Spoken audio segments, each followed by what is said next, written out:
Class good morning. आप बताइए कि कल हम लोग व्यंजन संधि पूरा पढ़ लिए थे या फिर उसमें कुछ रह गया था?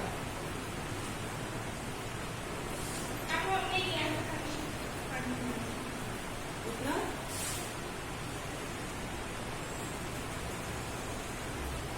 कहाँ तक पढ़ लिया था क्लास? कल हम लोग विसर्जन व्यंजन संधि भी पढ़े थे। यह संधि कहाँ चला गया? अच्छा, सारे रूल्स नहीं हुए थे, थोड़े से रूल्स बच गए थे। आपने तीनों बता दिए थे रूल। हाँ, कल हमने और कुछ एक्स्ट्रा भी बताए बुक में जो नया दिया, जो बुक में नहीं दिया गया है हमने वो भी बताया थे, है ना? इन्हीं को एक बार और रिपीट कर दीजिए मैम। क्या व्यंजन संधि? मैम जो आपने रूल हमें बुक से बुक याद आपको बताए थे। ओके,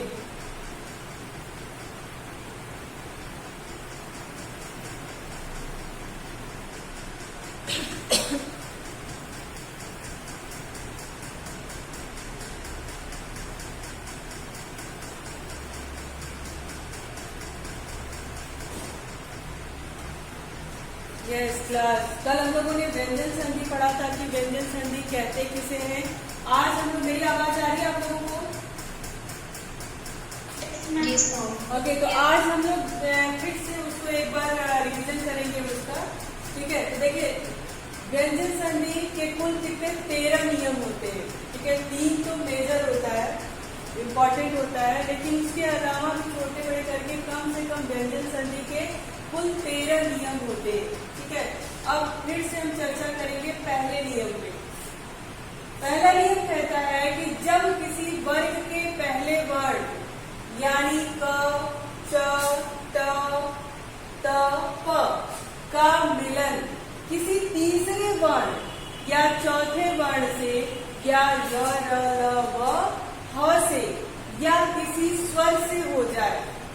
ध्यान दीजिएगा कि जब किसी वर्ग के पहले वर्ण, यानी हमारा 5 वर्ग होता है, क वर्ग, ट वर्ग, ट वर्ग, ट वर्ग, प वर्ग। ठीक है, तो कह रहे हैं यानी किसी वर्ग के पहले वर्ण के बाद यदि कोई तीसरा या चौथा वर्ण, तीसरा वर्ण यानी क का अगर ग भी आता है दूसरे शब्द में तो भी ठीक है। ठीक है, या तो तीसरा या तो चौथा वर्ण आए, या तीसरा या चौथा या कोई स्वर आए, या फिर अंत्यस्थ व्यंजन य, र, ल, व, ह आए। ठीक है, तब वर्ग का पहला वर्ण यानी क ग में बदल जाएगा, च ज में बदल जाएगा, ट ड में बदल जाएगा, त द में बदल जाएगा और प ब में बदल जाएगा। आया समझ में?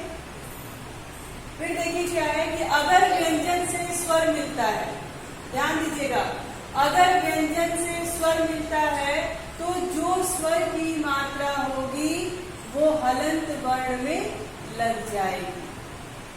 आया समझ में? अगर व्यंजन से स्वर का मेल होता है तो जो स्वर की मात्रा होगी वह हलंत वर्ण में लग जाएगी, लेकिन अगर व्यंजन का मिलन होता है तो वे हलंत ही रहेंगे। कल हमसे स्वास्थी ने पूछा था कि मैम ये तो इसमें है ग है, पहले ग आ रहा है फिर स्वर आ रहा है ना, तो उनके लिए ही है कि अगर व्यंजन से स्वर मिलता है तो स्वर की मात्रा होगी वो हलंत वर्ण में लग जाएगी। अब देखिए उदाहरण, जैसे क का ग में परिवर्तन, वाक धन ईस, वाक धन ईस, वागीस। अब वागीस इससे आएगा, इसमें नहीं शायद एज है कि नहीं। ओके ठीक है, वाक धन ईस। अब हमने वाक लिखा यहाँ पे और ईस। ठीक, वाक में क्या किया, क में क्या हो गया, हलंत लगा हुआ है। जब इसका हमने संधि विच्छेद किया और हमें पता है कि क वर्ण ही ग में बदला हुआ है, तो हमने क्या किया, वाक धन ईस और वाक क में हमने क्या कर दिया, हलंत लगा दिया। जो ये हमारा नियम कह रहा है कि अगर व्यंजन से स्वर मिलता है तो जो स्वर की मात्रा होगी वो हलंत में लग जाएगी। ठीक है, हलंत में लग जाएगी। इसका कहने का क्या मतलब है, स्वर की जो मात्रा होगी, यानी ग में ई लगा हुआ है, ई की मात्रा है, और हमने यहाँ पे क को ही ग में बदला है, तो ये हमारा व्यंजन हो गया। और यही जब ग हो गया तो हलंत में यानी ग में ही ई की मात्रा का हमने प्रयोग किया है, तब ये जाकर के क्या हुआ है, बागीश हुआ है। दीर्घ नंबर, अब ये कहते हैं कि जब स्वर की मात्रा होगी तो हलंत बढ़ने लग जाएगा। दीर्घ नंबर यानी ग हमारा ग में बदल गया है, तो यही जो है ये अ हमारा हलंत की मात्रा में आ गया, यानी ग में आ गया है, इसलिए क्या हो गया, दिगंबर। दिग्ध धन गज, दिग्ध धन गज, यहाँ पे क्या कह रहा है, लेकिन अगर व्यंजन का मिलन होता है तो वे हलंत ही रहेंगे। कह रहा है कि अगर वे व्यंजन का मिलन होता है तो वे हलंत ही होंगे। हलंत का मतलब यहाँ पे ये हो गया कि उसमें स्वर नहीं है। ठीक है, ग हमारा ग में बदल गया तो ग में स्वर नहीं है, हलंत ही रहेगा, वो साइलेंट रहेगा, वो छुपा हुआ रहेगा, क्योंकि हमने यहाँ पे क पे जब इसका संधि विच्छेद किया है तो क पे हलंत लगा हुआ है। और पहला वर्ण और दूसरा वर्ण यदि व्यंजन है तो ग में, जब क हमारा ग में बदलेगा तो हलंत रहेगा ही रहेगा, वो अ उसमें नहीं होगा, उसमें स्वर नहीं रहेगा। आई बात समझ में? क्लास मेरी बात समझ में आ रही है? इसी से मुझे डाउट था। हाँ, तो अभी क्लियर हो गया, अभी क्लियर हो गया। हाँ। ओके, तो आप ये ध्यान देंगे कि यदि व्यंजन के साथ स्वर आता है तो स्वर की जो मात्रा है हलंत में लगेगी।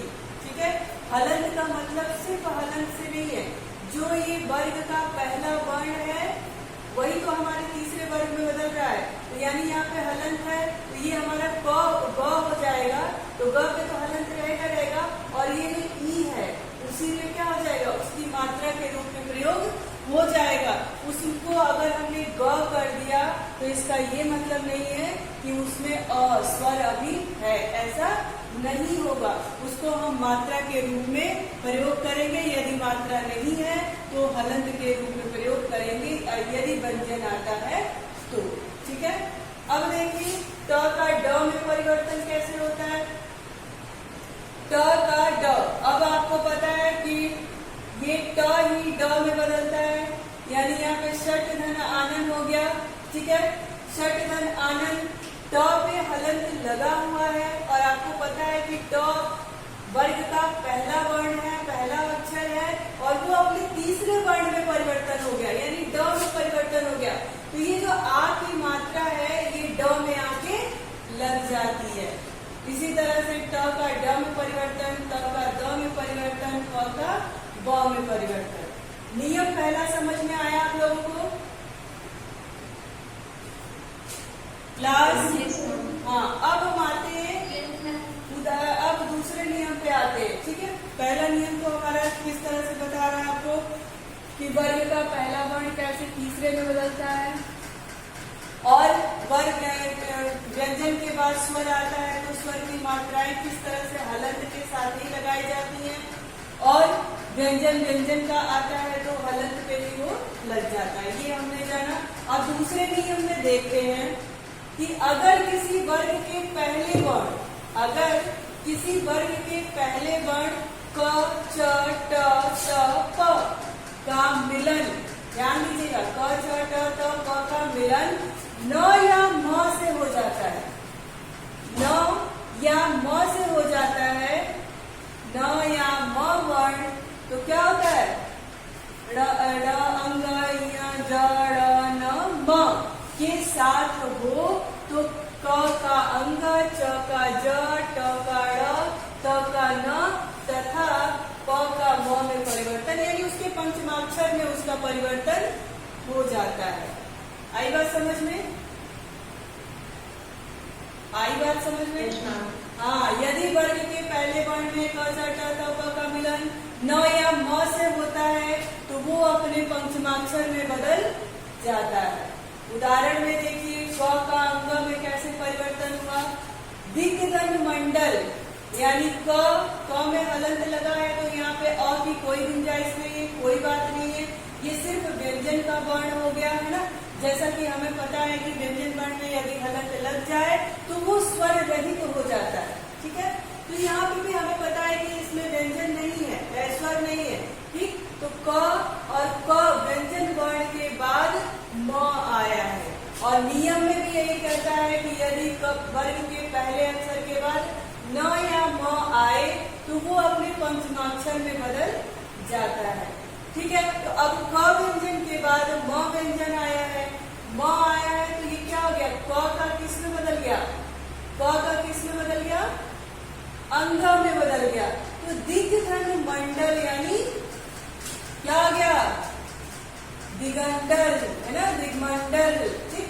वाक्धन्वय, वाङ्मय इसको पढ़ेंगे। प्राक्धन्मुख, प्राङ्मुख, द का ड में भी इसी तरह से परिवर्तन होगा, त का न में भी इसी तरह से होगा, ठीक है। ये हो गया हमारा नियम नंबर 2। अब नियम नंबर 3 में आते हैं। जब त का मिलन, ध्यान दीजिएगा, ये इसमें किस तरह का क्वेश्चन भी बनता है कि त वर्ग का विशेष नियम बताएं, इस तरह का भी प्रश्न बनता है, ठीक है। तो अब देखिए जब त का मिलन ग, घ, द, ध, ब, भ, य, र, ल, व से या किसी स्वर से हो तो क्या होता है, त का द बन जाता है। कह रहा है कि जब त का मिलन ग, ध, ध, ब, य, र, ल, व या किसी स्वर से हो तो त द में परिवर्तित हो जाता है, ठीक। म के साथ क से म तक के किसी भी वर्ण के मिलन पे म की जगह पर मिलन वाले वर्ण का अंतिम नासिक वर्ण बन जाएगा। नासिक कह लीजिए या तो अनुनासिक कह लीजिए, जो नाक से, जिसकी ध्वनि नाक से निकलती है, ठीक है। उदाहरण आप देखेंगे, म का क, ख, ग, घ अंग के साथ मिलन, ध्यान दीजिएगा, म का क, ख, ग के अंग के साथ मिलन। समधन कल, अब ये क्या हुआ, अपने नासिक में बदल गया, यानी अनुनासिक और अनुस्वार के स्वर में बदल गया। कैसे हुआ, समधन कल यानी संकल, समधन ख्या संख्या, समधन गम संगम, समधन कर संकर। कल हमने इसके बारे में चर्चा भी की थी। अब देखिए म का च, छ, ज, झ इया के साथ मिलन होता है तो क्या होता है, समधन जीवन संजीवन, समधन चय संचय, किम धन चित किंचित। दम धन ड, दम धन ड दंड, खम धन ड खंड।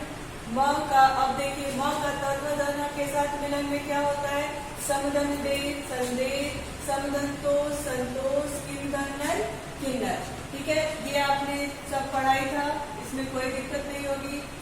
बस आप ध्यान रखेंगे कि कौन सा वर्ण मिलने पर कौन सी विकार उत्पन्न होगा, किस मिलन से, कौन से वर्ण के मिलन से वह किस वर्णों में परिवर्तित हो जाएगा, इसका आप जरा ध्यान रखेंगे, ठीक है।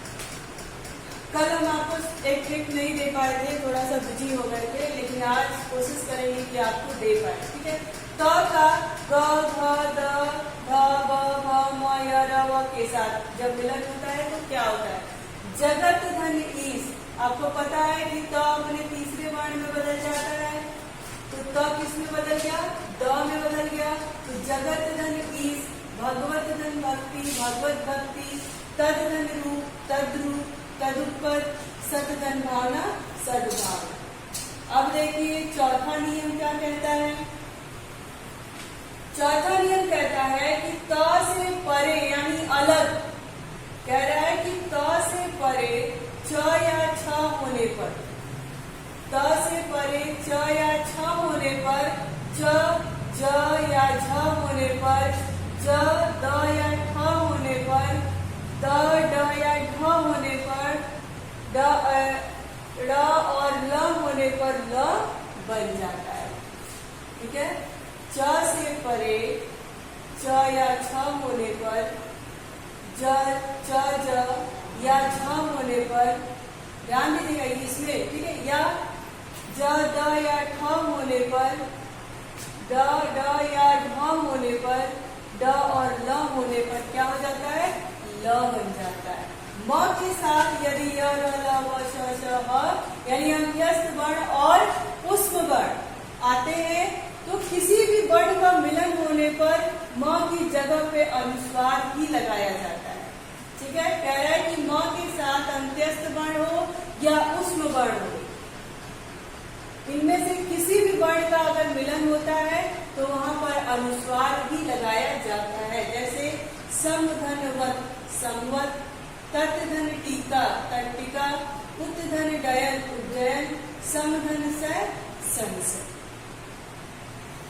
अब ध्यान देंगे हम लोग पांचवें नियम पे कि पांचवा नियम क्या कहता है, कह रहा है जब त का मिलन, जब त वर्ण का मिलन अगर स से हो तो त का च हो जाता है और श का छ हो जाता है। जब त वर्ण के बाद या तो स आए तो क्या हो जाए, तो त का च हो जाता है।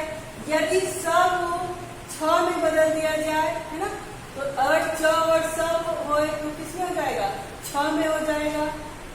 जब त या द के साथ च या छ का मिलन होता है तो त या द की जगह पर च बन जाता है। जैसे देखिए उत्तधन सिस्टर, हमने कल बताया भी था कि जब छ का मिलन होता है तो उसके पहले हमको च लगाना पड़ता है ना। तो उत्तधन शिष्ट, उत्तिष्ठ, शरद धन चंद, शरद चंद, उत्तधन छिन्न छिन्न, उत्तधन चारण उच्चारण। आ रहा है समझ में, आ रहा है समझ में क्लास? ओके, चलिए नियम नंबर 6 पर आते हैं। नियम नंबर 6 पर आते हैं। जब त का मिलन, यस पिछला वाला रिपीट कर दीजिए मैम। पांचवा देखिए, नियम नंबर 5, जब त का मिलन अगर स से हो तो त को च, जब त का मिलन स से होता है तो त के स्थान पर च बन जाता है और स को छ में, ठीक है, और स को किस में बदल जाता है, छ में बदल जाता है। इसीलिए जब हम शब्दों का मिलन करते हैं तो छ के आगे क्या करते हैं, आधा छ लगा देते हैं। जब त या द के साथ च या छ का मिलन होता है तो त का द की जगह पर च बन जाता है, क्योंकि हमने पहले नियम में पढ़ा था कि त वर्ग अपने तीसरे वर्ण में बदल जाता है। लेकिन ये नियम नंबर 5 में कह रहा है कुछ वर्णों के साथ इसने कंडीशन रखी है, ठीक है, कह रहा है कि जब त वर्ण के बाद अगर स हो तो त जो है वो च में बदल जाता है, स को छ में बदल दिया जाता है, त हमारा क्या हो जाता है, च हो जाता है और स क्या हो जाता है, छ हो जाता है। इसी दृष्टि से हम क्या करते हैं, जब इसका शब्द बनाते हैं तो छ के आगे हम आधा च का उपयोग करते हैं। फिर क्या होता है, जब त या द के साथ, जब त या द के साथ च या छ का मिलन होता है तो त या द की जगह पर च बन जाता है। कह रहा है कि पहला नियम, इसमें नियम नंबर 5 में कह रहा है कि त के साथ यदि स का मिलन होता है तो त को च में परिवर्तित कर दिया जाता है और स को छ में बदल दिया जाता है, ठीक है। ले उसके बाद क्या कहता है, त या द के साथ, त या द के साथ च या छ का मिलन होता है तो त या द की जगह पर च बन जाता है। या तो त रहे या तो द रहे, अगर उसके बाद छ आए, छ शब्द वर्ड आए तो उसमें क्या होता है, वो च पे बदल जाता है। जैसे यहाँ पे हमने देखा था शरद धन चंद्र, ठीक, अब त और उसके बाद क्या आया है, च आया है।